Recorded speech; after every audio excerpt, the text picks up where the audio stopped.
네, 윤석열 대통령이 교육과정 범위를 지킨 공정수능을 지시하면서 학교 현장에서 혼란이 커지고 있습니다.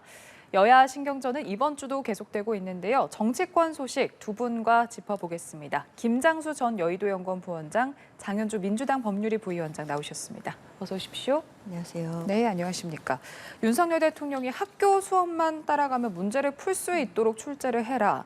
학교 수업에서 다뤄지지 않는 내용은 출제에서 배제하라 이렇게 지시를 하면서 물수능 논란이 나왔는데요. 여기에 대통령실이 수능의 난이도가 아니라 공정성, 사교육 문제를 지적한 거다 이렇게 진화에 나섰습니다. 수능 5달을 앞두고 이렇게 수능 혼선이 빚어졌는데 이 사태 어떻게 보셨습니까? 여기 워딩에도 그대로 있지만 이제 대통령이 하신 말씀은 학교 수업만 따라간 문제를 풀 수 있도록 해라. 이게 이제 기본적으로는 교과 과정 내에서 문제를 출제하라는 얘기입니다. 근데 그거를 이제 해석하는 과정에서 이게 문제를 쉽게 내라는 얘기가 아니냐 이렇게 되는데 그건 이제 전혀 다른 이슈입니다. 물론 교과 과정 내에서만 되면 조금 쉬워질 수는 있지만 지금 대통령님의 취지는 왜 교과 과정 학교에서 안 배운 걸 자꾸 수능을 내서 학생들을 사교육으로 몰아가고 이 사교육 비용이 엄청나지 않습니까? 이게 지금 우리나라 저출산의 가장 큰 이유 중에 하나로 꼽히는 것도 이제 사교육비입니다. 아이들을 일반적으로 키우기가 되게 어렵다. 그래서 이제 그 문제를 지적하신 거라서는 이건 엇박자라기보다는 대통령님의 말씀을 좀 해석하는데 물수능 쪽으로 해석한 좀 오해가 아닌가 이런 생각입니다. 예, 이 사태 어떻게 보셨습니까? 수능이 5개월 남은 상황이거든요. 당연히 학부모들 그리고 이제 고3 수험생들한테는 대통령의 말 한마디가 정말 많은 혼란을 줄 수밖에 없는 시기입니다. 우리나라의 사교육 관련된 문제점은 아까 부원장님도 지적해 주셨지만 이 문제가 어제 오늘의 일이 아니지 않습니까? 사실 공교육을 더 활성화해야 되고 사교육에 너무 의존하는 것 그리고 사교육 시장이 너무 커져가는 거에 대해서는 문제 제기는 예전부터 있어 왔던 것입니다. 그런데 하필이면 수능이 5개월 남은 이 시점에 대통령께서 직접 이런 말씀을 하시는 것은 사실 교육 현장에 어떠한 혼란을 줄지를 예상 못한 발언이 아니었나라는 생각 때문에 사실 아쉽다고 말씀드릴 수밖에 없습니다. 대통령께서는 공교육에서 다루지 않는 분야는 수능에서 배제되어야 되는 게 아니냐라는 취지로 말씀 주셨는데 좋은 말씀이고 그 취지 자체는 정말 동의를 합니다. 다만 이것을 5개월 전에 말씀하시면서 이게 물수능이 되는 것이 아니냐, 그러니까 쉬운 수능이 되는 것이 아니냐라는 이야기들이 지금 나오고 있고 벌써 학원과라든지 그리고 수험생들이 많이 가고 있는 커뮤니티는 들썩이고 있는 상황입니다. 사실 그리고 대통령실에서는 공정한 변별력을 말한 것이었다라고 하면서 지금 에둘러 그 말씀을 진화하는 중이긴 하지만 사실 공정한 변별력이라는 말도 좋은 말이긴 하지만요. 또 듣기에 따라서는 따뜻한 아이스 아메리카노처럼 들리기도 합니다. 그렇기 때문에 과연 대통령실에서 또 대통령께서 이 교육개혁이라든지 이 교육의 방침에 대해서 큰 원칙이나 이런 것이 있는지에 대해서 저는 좀 질문하고 싶습니다. 예. 윤석열 대통령의 이 같은 수능 난이도, 사교육비 증가를 지적한 바로 다음 날에 교육부 대입 담당 국장이 전격 교체가 됐습니다. 윤석열 대통령이 몇 달 동안 지시한 내용을 이제 국장이 이행을 하지 않았다라는 이유 때문이었거든요. 대통령실에서 강력한 이권 카르텔 증거다 이런 말까지 나왔습니다. 어떤 의미일까요? 지금 이제 장 변호사님이 좋은 말씀을 하셨어요. 그러니까 역대 정부가 계속 교육개혁을 얘기했습니다. 그리고 그 교육개혁의 핵심은 사교육비 절감이었는데 하나도 성공하지 못했습니다. 첫 번째로는 왜 이런 것들이 성공하지 못했느냐가 나오는 겁니다. 쉽게 말씀드리면 교육부나 대통령 이권 카르텔이라고 이건 조금 더 설명이 필요한데 지금 대통령이 1월 달에 지시하셨다는 거 아닙니까? 그래 이주호 교육부 장관이 국장한테 1월 달에 지시했는데 그 얘기를 싹 무시를 하는 겁니다. 근데 첫 번째는 이래서 우리나라 교육개혁이 안 되는 겁니다. 교육부 관료들의 저항, 그리고 교육부 이권 카르텔이 있어요. 그건 조금 더 다른 문제고 또 하나는 이게 우연히 나온 얘기가 아니고 사실 우리나라 지금 다 위기라고 그럽니다. 그래서 우리나라 대전환이 필요하다는 거에 다들 공감대를 하시고 대통령이 그래서 이제 3가지를 약속하셨잖아요. 교육하고 노동개혁, 연금개혁을 하겠다. 근데 교육개혁과 노동개혁이 서로 연계돼 있고 이 부분이 풀리지 않으면 전환이 안 된다라고 대통령이 강력한 의지를 가지고 계신 거고 그 첫 번째가 사교육비 절감이고 교육과정의 정상화입니다. 그러니까 대통령이 이런 본인의 의중을 실어서 얘기한 얘기도 교육부 국장이 가볍게 무시하고 그대로 내면 예를 들면 이제 대통령이 강력하게 지시하는 것이 갖는 일장일단이 있는데 지금 용산이나 대통령실에서 보는 거는 지금같이 이런 사태를 그대로 두면 또 교육개혁 안 될 거라는 겁니다. 그러다 보니까 그거는 이제 뭐 국민 여러분께서 판단하기 나름인데 이런 약간의 무리, 혼란 이런 걸 감수하더라도 교육개혁을 해야 되는 게 맞느냐 아니면 뭐 좀 얘기하다가 또 뭐 혼란되고 뭐 이러면 말고 매년 수능이 있기 때문에 어떤 식으로 하든 교육개혁을 열어나가다 보면 어떤 시기에 좀 수능에 혼란이 올 수 있습니다. 근데 그런 명분과 이유 때문에 수십 년 동안 교육개혁이 실패했고 그게 우리 교육의 실패로 이어지고 있다 이렇게 볼 수 있습니다. 예. 일단 수능이 이제 다시 반복해서 말씀드리지만 5달 남았거든요. 이건 과정에서 교육부 대입국장이 경질이 됐습니다. 그 이유를 지금 언론 보도에 따르면 6월 모의고사 관련, 그러니까 모의평가 관련해서 경질이 됐다라는 보도가 잇따라 나오고 있습니다. 그러니까 결국 그 올 초에 이제 대통령께서 지시하신 부분이 반영이 되지 않은 부분, 그 부분에 대한 책임을 물은 것으로 보이는데요. 일단 수능이 5개월 남은 상황에서 대입국장이 경질되고 그리고 이제 한국교육과정평가원은 총리실의 합동감사를 받게 되었습니다. 그러면 이 수능을 5개월 남겨둔 이 상태에서 수능 관리가 제대로 될 수 있을지에 대해서 당연히 또 혼란이 있을 수밖에 없을 것 같고요.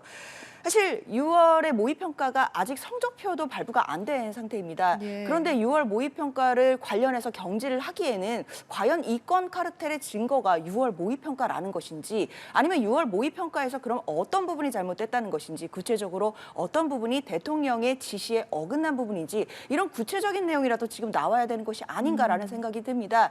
지금 대통령실과 교육부에서 해야 될 것은 그 여러 이제 학부모들과 그리고 이제 고3 수험생들에 대한 어떤 혼란을 잠재워 주는 겁니다. 대통령의 발언은 원칙적인 이야기들이었고 이번 수능에서 뭐 눈에 띄는 뭐 혼란이 있다라든지 뭐 급격한 변화가 있지 않을 것이라는 것을 학부모님들 그리고 고3 수험생들에게 안심을 좀 시켜줘서 이 지금 교육 관련된 현장에서의 혼란들을 좀 잠재워 주시는 것, 그게 저는 가장 시급하지 않나라는 생각이 듭니다. 이권 카르텔의 증거와 관련해서 김 부원장님은 어떤 입장이신가요?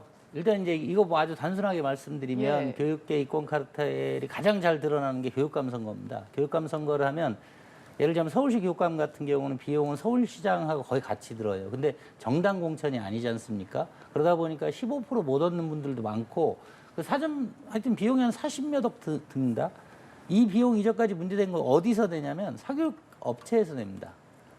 사교육 업체에서나 학원이나 뭐 학생들 교재를 출판하는 근데 이거는 지금 대통령이 하신 말씀이 이상한 게 아니에요. 원래 다 얘기하는 겁니다. 예. 교과 과정 내에서 문제를 출제해라. 사교육 하지 말라는 얘기거든요. 근데 계속 교과 과정에서 나오고 문제가 되게 어렵게 나옵니다. 문제가 어렵게 나오면 학생들은 어떻게 합니까? 사교육으로 가는 겁니다. 그리고 어떤 때는 뭐 의도적인지 아닌지 모르지만 수능 출제한 문제가 특정 사교육 업체가 강조했던 되게 어려운 고난이도의 문제이기 때문에 이거 뭐 대통령이 당연히 하신 말씀이고 원래 교육과정평가원에서 문제를 내는 데서 그 원칙을 지켰어야 되는데 계속 어기고 이번에는 아주 직접적이고 구체적인 지시가 내려갔음에도 불구하고 여전히 사교육을 받은 학생들만 풀 수 있는 문제가 나오면 이 상태를 방치하면 교육개혁은 또 안 됩니다. 그래서 저는 뭐 지금 뭐 다른 얘기들은 대통령이 이렇게 우리나라의 위기를 극복하려고 하는 큰 그림화에서 나온 얘기가 일면만 나오다 보니까 이렇게 나왔는데 저는 대통령실이나 교육부에서 이 부분은 계속 의지를 가지고 관찰해 나갈 거다 이렇게 보고 있습니다. 예. 사교육 문제를 해결하려는 대통령의 의지가 담긴 지시였긴 하지만 이미 현장에서는 혼선이 발생한 그런 상황인데요. 이번 사태와 좀 비슷한 사례로 만 5세 초등학교 입학 논란이 있었고 또 그리고 지난 3월에는 주 최대 69시간 근무제 논란이 있었습니다. 이렇게 아직까지 좀 정리가 덜 된 정책이 대통령의 어떤 지시로 공개가 되고 때문에 여론이나 현장 분위기가 안 좋아지면서 그게 제동이 걸리면서 또 이게 수습 과정에서 혼선이 발생하는 이런 양상이 또 다시 발생한 그런 분위기거든요. 비슷한 정책 혼선이다 이렇게 봐도 되겠습니까? 어떻게 보시는지요? 그렇습니다. 앵커님이 말씀 주시는 부분이 이제 민주당에서 지적하는 부분이라고 할 수 있겠는데요. 민주당에서 하고 싶은 말은 일단 대통령께서 당연히 지시하실 수 있고 관련해서 많은 말씀을 하실 수 있지만 문제는 이 지시가 항상 너무 좀 즉흥적으로 나오는 것이 아니냐에 대한 문제 제기입니다. 대통령의 발언은 그리고 대통령의 워딩은 정말 무게감이 있고 당연히 그 관련자들에게 관련 업계에 미치는 영향력은 상상 이상입니다. 그럼에도 대통령께서 작년에 이미 교육 관련해서는 만 5세 초등 입학 관련된 말씀을 하셔서 당시에 큰 혼선이 있었습니다. 그리고 당시에는 또 관련이 되시는 또 학부모님들께서도 많은 반대를 하셨던 이런 일들이 있었고요. 그 주 69시간 근무제 같은 경우에도 노동계에서는 또 많은 또 혼선이 있었던 것도 사실입니다. 지금은 또 수능을 5개월 앞두고 나온 대통령의 어떤 발언과 그리고 이것을 수습하는 과정에서의 교육부와 대통령실의 발언으로 연일 지금 좀 관련돼 있는 학부모님들과 그리고 수험생들은 혼선을 빚고 있는 중인데요. 대통령의 말씀은 당연히 그 무게가 너무나 크다라는 부분 뭐 잘 알고 계시겠지만 이제는 좀 앞으로 정책 관련된 부분은 좀 국민 컨센서스라든지 그리고 여러 절차라든지 이런 부분을 좀 지켜서 좀 설익은 정책들이 발표가 돼서 혼선이 빚어지는 일은 좀 자제가 돼야 되는 게 아닌가라는 생각이 듭니다. 예, 일각에서는 뭐 앞서 부원장님께서도 말씀을 하셨지만 사교육 부분은 혼선이 불가피하고 그리고 혼란을 감수를 하고서라도 개혁을 해야 한다. 이를 교육개혁의 일환으로 봐야 한다라는 입장도 있습니다. 이게 지금 이제 수능 5개월 얘기하셨는데 수능 항상 그런 상황에 빠집니다. 뭐 수능 1년 남아서 발표하면 뭐 이게 혼란이 없어지고 하는 건 아니고요. 저는 이게 이제 어떤 시스템의 문제라고 봅니다. 그게 뭐냐면 대통령은 전반적인 국정운영 구상이 있어요. 근데 그거를 매번 이렇게 전체적인 틀을 설명할 수가 없고 예. 그러다 보면 이제 단계 회의에서 이제 대통령의 구상이 나오는데 그게 이제 그것만 딱 따보면 이제 이게 뭐 정리가 안 된 거 아니냐. 저는 이제 그렇게 보진 않습니다. 뭐 대통령이 뭐 이게 어떤 나라에서는 그렇게 하는데 우리나라에서는 뭐 여러 가지 환경이나 언론 때문에 그런 게 안 되는데 대통령의 전체 구상을 설명할 시간이 없고 예. 전체 구상도 또 이제 매 뭐 중요한 회의에서 이제 이걸 얘기하다 보니까 이렇게 이제 그것만 따서 보면 이게 왜 정리되지 않은 거냐 하지만 저는 이거는 사교육비 절감 그리고 그 방안에 대해서 수능을 교과 과정 내에서 내라 이거는 국민적 컨센서스가 있다고 보고 그 과정에서 이제 뭐 일부 뭐 수능이 몇 개월 남았네 몇 개월 남은 근데 그 논리를 대면 교육개혁은 못 합니다. 그래서 이제 제가 일장일단이 있다는 건데 특히 뭐 그래서 왜 우리나라에서 교육개혁이 수십 년 동안 한치도 진척이 못 됐는가. 그래서 이제는 그런 것까지 감안해서 일정한 불편이나 일정한 특히 사교육계의 민원성 불만 이런 거는 감수를 해야 되지 않나 이렇게 생각하고 있습니다. 예. 다음 주제로 넘어가 보겠습니다. 이해찬 전 더불어민주당 대표가 서울대 조국 전 법무부 장관 교수직 파면 결정을 두고 무모한 짓이다 이렇게 비판을 했습니다. 그러면서 졸업생 명부에서 나를 빼달라고 하고 싶다 이렇게 나를 세웠는데 일단 국민의힘은 그동안에 자신의 수많은 망언을 돌이켜보고 부끄러운 줄 알아라 이렇게 비판을 했습니다. 이 내용 어떻게 들으셨는지요? 일단 이해찬 전 대표 같은 경우에는 지금 현재 민주당에서 상임 고문직을 맡고 있습니다. 상임 고문이라는 직책 자체가 당 내에다가도 쓴소리도 하고 또 당 외부에도 이야기할 것이 있으면 또 이야기를 하는 또 그런 역할일 텐데요. 예. 일단 이번 그 강연의 대상자를 좀 봐야 될 것 같습니다. 저 강의의 대상자 자체가 당원들을 대상으로 하는 강의였거든요. 예. 당원들을 대상으로 해서 이기는 민주당이라는 주제를 가지고 이제 특강을 하시는 중이었는데 그 과정에서 어떻게 보면 또 국민의 입장에서 봤을 때는 좀 거친 발언들이 나온 것도 또 사실인 것 같습니다. 특히 최근에 서울대가 조국 전 교수를 파면하는 징계를 내렸는데요. 예. 이것을 두고는 여러 가지 또 이야기들이 있습니다. 뭐 왜 이렇게 늦게 파면이 됐나 이런 또 비판들도 있지만 또 한편에서는 아직까지 그 형사적인 절차, 또 형사 재판이 확정되지 않은 상태에서 파면 결정을 내린 것은 너무 과도한 것이 아니냐라는 또 이야기들도 나옵니다. 그런 과정에서 이해찬 상임 고문이 본인의 어떤 개인 의견을 피력한 것으로 봐야 될 텐데요. 일단 그 강의의 대상 자체가 당원이었다는 측면에서 좀 나름대로의 강성 발언도 나올 수 있었던 그런 분위기가 있었던 점, 그 부분도 고려를 해야겠습니다. 예, 부원장님 이 내용 어떻게 들으셨는지? 이해찬 전 총리가 정확하게 얘기한 게 이제 조국 파면이 무도하다. 그러니까 뭐 이제 좀 심하게 얘기하면 패륜적이다 이렇게 얘기를 했는데요. 예. 이해찬 전 총리 지내셨고 당대표 여러 번 지내셨고 민주당의 가장 강력한 막구 실세다 이런 평가 듣는 사람입니다. 근데 저는 그렇게 얘기할 수 있습니다. 조국 파면한 거 잘못한 거다. 근데 그 근거로 든 게 가짜 뉴스라는 겁니다. 이해찬 대표가 당원들한테 뭐라고 설명했냐면 조국이 왜 파면됐냐. 딸이 장학금 받아서 파면됐다. 여러분들도 딸이 장학금 받으면 파면됩니다. 이거 가짜 뉴스를 퍼뜨리니까 문제가 되는 겁니다. 정경심 교수가 15개 혐의 중에 11개 유죄를 받았어요. 그리고 조국 교수도 관여됐다는 7개 스펙이 다 허위로 밝혀졌습니다. 그중에 이건 조국 교수 한 게 분명한 게 있습니다. 서울대 법학대학원 인턴 이거 다 허위로 밝혀진. 그래서 파면이 유죄가 나온 거 그래서 파면이 된 겁니다. 조민이 장학금을 받는 과정도 석연치 않고 여러 가지 그건 뭐 범죄 혐의도 있다 하지만 왜 전직 당대표였고 전직 총리를 지낸 사람이 당원들 앞에서 거짓말하고 가짜 뉴스를 퍼뜨립니까? 그러면 지금 이제 민주당의 가장 심각한 문제가 당원들이 알고 있는 내용하고 국민들이 알고 있는 내용이 다르다는 거예요. 사실을 얘기하고 그거에 근거해서 다른 의견을 얘기할 수 있는 건데 아무리 특히 당원 교육이니까 전직 당대표가 와서 그런 거짓말을 당원들한테 퍼뜨리면 당원들은 그 분노해서 또 뭐 엉뚱한 얘기하고 다니다 보니까 저는 이게 민주당의 현 상황을 보여주기도 하지만 전직 당대표, 전직 국무총리를 지낸 분이 이런 가짜 뉴스를 공공연하게 당원들 앞에서 하는 거 이런 거를 되게 부끄러워해야 한다 이렇게 보고 있습니다. 예. 당원들 앞에서 근거로 든 점이 가짜 뉴스였다라는 말씀이셨습니다. 여기에 대해서 어떻게 됐습니까? 이번 서울대의 어떤 파면 결정이 옳고 그르냐 이거는 지금 여기서 논할 주제는 아닌 것 같습니다. 다만 그 파면의 어떤 징계 결정의 어떤 근거가 됐던 부분이 어떤 그 장학금 부분에 있어서 김영란법 위반이다 이제 이런 부분도 한 축으로 쓰인 것은 맞거든요. 그런데 일단 그 관련된 거, 그 김영란법 위반이 있었다라는 부분에 대해서 1심에서는 유죄 선고를 받은 것은 분명하지만 예. 아직 항소를 해놓은 상태이고 판결이 확정되지 않았다는 점을 좀 들고 있다라고 봐야 될 것 같습니다. 뭐 그렇다 하더라도 이해찬 고문이 일단 당원들을 대상으로 했던 강의였던 것이고 지금 현재 좀 당이 민주당 자체가 뭐 위기에 있다 이런 이야기가 많이 나올 정도로 여러 가지 좀 이슈들이 많은 상황인데요. 그런 상황이니까 좀 더 당원들을 좀 북돋고 좀 도닥이면서 그리고 지지층을 결집하는 또 그런 의도에서 나온 발언도 있었다라는 부분도 살펴야 될 것 같습니다. 예.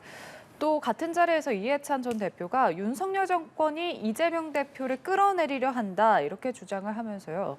기성 언론은 사유화됐기 때문에 유튜브를 보라 이렇게 언론의 강한 불신을 드러냈습니다. 과연 이 같은 주장이 당원들에게 얼만큼 지지를 받을 수 있을지도 궁금한데 어떻게 예상하시는지요? 일단 언론에 대해서 불신을 말씀하시고 유튜브를 봐라 이런 어떤 그 메시지 자체는 사실 당원을 떠나서 국민들이 보시기에는 이게 눈높이에 맞는 이야기가 될지는 저는 좀 회의스럽기는 합니다. 예. 만약에 언론이 잘못되어 있고 뭐 사유화되었다라고 한다면 그에 맞는 좀 근거를 같이 제시를 해주셔야 될 텐데 일단 그런 것보다는 좋은 유튜브가 많으니까 유튜브를 보라 이제 이렇게 말씀 주시는 건 뭐 개인 의견이니까 의견을 말씀하실 수는 있겠지만 또 우리가 당원만 볼 것이 아니라 또 이제 총선을 위해서는 또 중도층에 계신 국민들에게 또 확장해가는 전략도 분명히 세워야 되기 때문에요. 또 이렇게 너무 강경한 발언이 나오는 것 자체는 뭐 당원들도 당원들이지만 또 중도층에 계신 국민 눈높이에 맞지 않을 수 있다는 측면에서는 좀 경계해야 되지 않나라는 생각이 듭니다. 예. 말씀하신 것처럼 민주당 당원을 대상으로 한 강연이긴 했지만 언론 사유화 발언 어떻게 보셨는지요?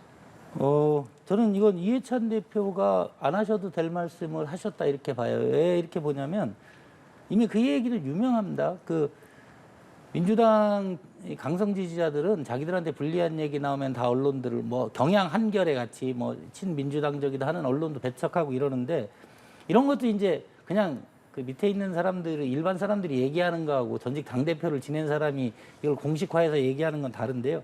이해찬 대표가 걱정하지 않아도 될 텐데 저는 이 얘기 듣고 이해찬 대표가 보라고 한 유튜브가 뭘까 이렇게 상상을 해봤어요. 예. 대부분의 사람들이 그 댓글에 나오더라고요. 김어준의 유튜브를 얘기하는 걸 거다. 그래서 이제 사실 이해찬 대표가 민주당 내에서 그 어떤 분보다 강력한 막부 실세임에도 불구하고 김어준 유튜브 보라는 얘기를 하시는 거예요. 근데 그럼 민주당의 지금 가장 강력한 문제가 옛날에 그 강준만 교수라고 김대중 대통령 만든 1등 공신 이미 얘기하신 거예요. 김어준 유가 민주당을 지배하고 있다는 게 가장 큰 문제고 김어준 유튜브의 핵심 특징이 뭡니까? 가짜뉴스, 진영정치, 음모론입니다. 지금 그래서 저는 민주당이 이 길을 그렇게 봐요. 그런 사람들은 있을 수 있는데 당에 가장 공신력 있고 영향력 있는 사람들이 자꾸 당원들을 더 낮은, 더 저질스럽고 더 진영 정치에 빠진 대로 그걸 보라고 권고하고 있다는 게 참 이게 참 개탄스러운 상황이다. 이렇게 보고 있습니다. 예. 자, 다음 주제로 넘어가 보겠습니다. 민주당이 이래경 낙마 사태 열흘 만에 김은경 한국외대 교수를 혁신위원장으로 임명했습니다. 이재명 대표가 이름부터 역할까지 모든 걸 맡기겠다 정권 위임 방침을 밝혔는데요. 하지만 정치 경험이 없는 학자 출신이어서 과연 당내에서 얼만큼 장악력을 가질 수 있겠느냐, 이게 무늬만 혁신위원장이 아니냐라는 지적이 나오고 있습니다. 여기에 대해서 어떻게 보셨는지요? 그런 지적이 주로 이제 여권이 국민의힘 쪽에서 많이 나오고 있는 것으로 알고 있는데요.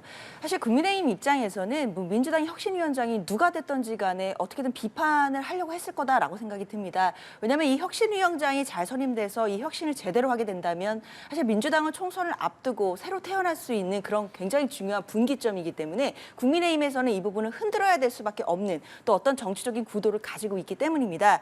지금 김은경 위원장이 학자 출신이고 정치권에 별로 연이 없기 때문에 정당 내부 사정이라든지 정치권을 잘 모르는데 어떻게 혁신이 되겠냐라는 이야기들이 나옵니다. 그러나 저는 그걸 반대로 생각해 봤을 때 그렇기 때문에 혁신을 할 수 있는 적임자가 아닐까라는 생각이 듭니다. 그동안 민주당 내 여러 가지 또 위기 상황들, 여러 가지 문제점들이 뭐 정치인들끼리 서로 다 사정을 알고 있다는 그런 온정주의에서 시작되는 것이 아니냐라는 비판이 많았습니다. 그러나 김은경 위원장 같은 경우에는 학자 출신이고 그리고 당과는 그렇게 접점이 없는 분이십니다. 그러다 보니까 본인 기준과 원칙에 따라 혁신을 할 것이고 뭐 캐캐묵은 온정주의라든지 아니면 정치권은 원래 이런 거다라는 뭐 관행이라든지 이런 부분은 전혀 통하지 않고 그대로 혁신을 하실 수 있는 적임자라는 생각이 들고요. 그렇기 때문에 당 내에서도 그동안 혁신위원장으로는 뭔가 정치권에 계신 분들보다는 원외에 계신 인사가 오시는 것이 낫지 않겠느냐라는 말이 많았던 측면이 있습니다. 그렇기 때문에 저는 혁신위원장이 이번에 선임이 되고 나름의 적임자를 뽑았기 때문에 앞으로 혁신위원회를 어떻게 구성하고 어떤 일들을 해나갈지에 대해서 기대를 가지고 지켜보기로 그렇게 기대를 가지고 있는 상황입니다. 예. 김은경 새 혁신위원장이 앞으로 민주당 내에서 이끌어내야 할 과제들이 많을 텐데 오히려 학자 출신인 점이 혁신위원장 역할을 더 잘할 수 있게 하는 그 점이 될 것이다라는 말씀이셨습니다. 어떻게 보시는지요? 장 변호사님 말씀대로 민주당이 혁신을 제대로 하면 우리 당 입장에서는 되게 두렵죠. 근데 사실 이제 우리 당에서 별로 지금 새로운 혁신이 등장을 두려워하진 않아요. 그건 한 세 가지 정도 이유가 있는데 하나는 이분 지금 이미 발언을 하셨어요. 발언 두 가지 하셨어요. 두 가지. 하나는 지금 그 송영길 전 대표 전당대회 관련 돈봉투 의혹이 있지 않습니까? 이거를 대한민국 검찰, 윤석열의 검찰이 조작한 게 아닌가 하는 의구심이 든다. 이 말씀하시고 또 하나는 지금 국민들이 다 분노하는 체포와 동의안에 부결시켰잖아요. 이거에 대해서 상당히 뭐 그럴 수도 있다, 헌법적 권한이다 이런 말씀을 하셨어요. 그래서 저는 사실 지금 민주당에서 이재명 대표나 혁신위가 무엇을 하는 거를 저희가 두려워하지 않습니다. 제가 볼 때는 이분들이 실점하지 않으려면 최대한 아무것도 안 하는 게 나을 듯해요. 혁신위원장 이분 뽑아서 저번에도 문제가 됐는데 이분 이렇게 이게 무슨 혁신위원장이 할 발언입니까? 이건 방탄위원장이 할 발언이지. 또 하나는 저는 이분의 뭐 정치적 경력, 경험 이런 거하고 상관없이 지금 민주당은 이 개파 투쟁이 되게 심각하지 않습니까? 이게 핵심이 공천 문제예요. 혁신은 두 가지밖에 없습니다. 하나는 지금 이재명계에서 주장하듯이 당원들의 영향력을 늘린다. 그럼 가만히 있지 않을 겁니다. 비명계에서. 그래서 그거 못 해요.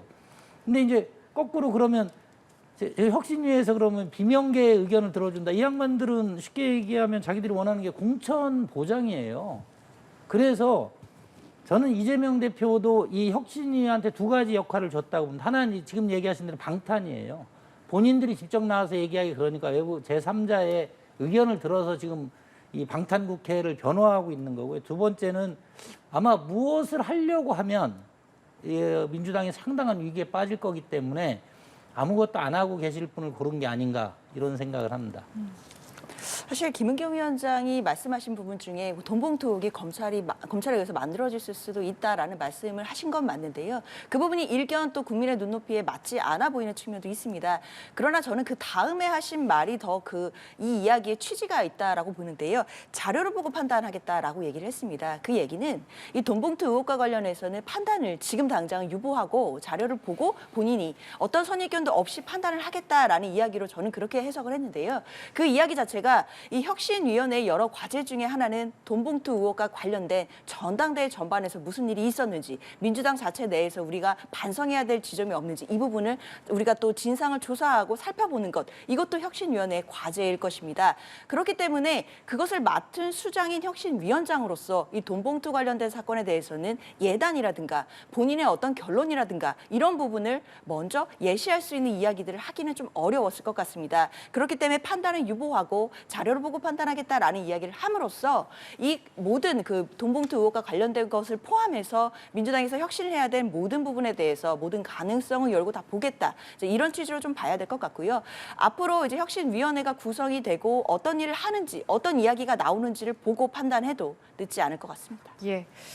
국민의힘 이야기도 해보겠습니다. 불법 정치자금 의혹으로 수사를 받는 황보승희 의원, 이번엔 동거남이 의원실 관용차와 보좌진을 사적으로 활용했다라는 의혹이 나왔습니다. 본인은 사실 무근이다 이렇게 해명을 했고요. 당에서도 개입하기 좀 조심스러운 분위기인 것 같거든요. 어떻게 보시는지요? 뭐 황보승희 위원이 이렇게 자기 해명이라고 나온 게 이제 뭐 폭행 얘기예요. 근데 그거하고 별개로 일단 뭐 사실혼을 주장하지 않습니까? 이분하고 이제 동거남은. 근데 그 남자분이 결혼 상태잖아요. 그렇기 때문에 뭐 이게 불륜 문제는 뭐 본인들도 다 인정하는 거고. 예. 그래서 뭐 폭행 여부하고는 전 남편의 폭행 여부하고는 별개로 상당히 심각한 문제죠. 특히 이분이 관용차 보좌진을 이용했다. 뭐 거기에 어쨌든 현직 국회의원이 지금 결혼 상태에 있는 분하고 동거해서 사실혼 관계를 주장하는 것 자체도 부적절하고. 예. 근데 저는 그래서 이제 이런 지금 이제 이게 뭐 밑에 보면 이제 공천 문제도 같이 나오는데 사실 우리 당이 저번 총선 공천할 때 상당히 혼란스러운 상황에서 이루어졌어요. 이렇게 원래 이제 선출된 당대표는 황교안 당대표였는데 갑자기 뭐 저는 그래 뭐 전권 뭐 이런 거 별로 좋아하지 않는데 예. 그러면서 뭐 원래 이제 이분은 공천 당시부터 논란이 많이 됐어요. 뭐 예를 들자면 김영호 전 대표의 뭐 비서관 출신이다 뭐 여러 가지로. 그래서 저는 이분들이 뭐 이걸로 이제 공천 논란으로 이어지는 거 아니냐 하는데 예. 실제로 우리 당에서 저번에 현직 위원들이라 해도 이분만 문제가 되는 게 아니지 않습니까? 부산 경남 관련해서 그 전에 이제 건설업자 출신의 어떤 분이 이미 문제가 됐고 계속 문제가 되고 있어요. 그럼 저는 뭐 공천 논란 내지는 공천 논란 파장을 감수하더라도 예. 이 국민 눈높이에 안 맞는 너무나 명백하게 이건 부적격하다 이렇게 보는 거는 이번 기회에 정리하고 가야 된다 이렇게 보고 있습니다. 이 사태 어떻게 보셨는지요? 오늘 부원장님도 말씀 주셨지만 저는 이게 굉장히 심각한 사태라고 동의합니다. 왜냐하면 이것은 단순히 뭐 동거남이 뭐 사적으로 뭐 유용하고 이런 것을 떠나서요. 이미 수사 단계에 있는 부분이 있습니다. 불법 정치 자금을 수수했다. 그러니까 공천 자금을 받았다는 건데요. 예. 그 관련해서는 이미 수사 중인 것이고 그리고 김영란법 위반 관련해서도 수사를 받고 있습니다. 이것은 단순히 윤리적인 문제, 뭐 도덕적인 문제 이런 것을 떠나서 형사적인 문제가 돼서 이미 수사 중인 상황이기 때문에요. 굉장히 엄중하게 볼 수밖에 없는 것이고 국민의힘 내부에서도 굉장히 엄중하게 보겠지만 야당이 민주당 입장에서도 과연 이 수사가 제대로 이루어지고 있는지 또는 제대로 공정하게 이루어질지에 대해서 또 잘 살펴보겠다라는 입장이기 때문에 예. 앞으로 이제 특히 이제 황보승희 의원 같은 경우는 부산 중구 영도 지역구를 가지신 이제 의원이시기 때문에요. 부산 공천과 관련해서도 국민의힘 내부에서도 여러 가지 이야기가 있을 수 있겠다라는 예상은 조심스럽게 듭니다. 예. 자, 한편 동북아 외교 문제에서도 정치권이 중심에 서면서 여야 갈등의 골이 깊어지고 있습니다. 싱하이민 중국 대사의 발언으로 한중 관계가 갈등이 이어지고 있는 상황에서 민주당 의원들의 추가 방중 논란도 있고요. 그리고 후쿠시마 원전 오염수 방류 문제를 두고도 대립하고 있는 상황입니다. 지금 서로가 정당하다 이런 입장이거든요.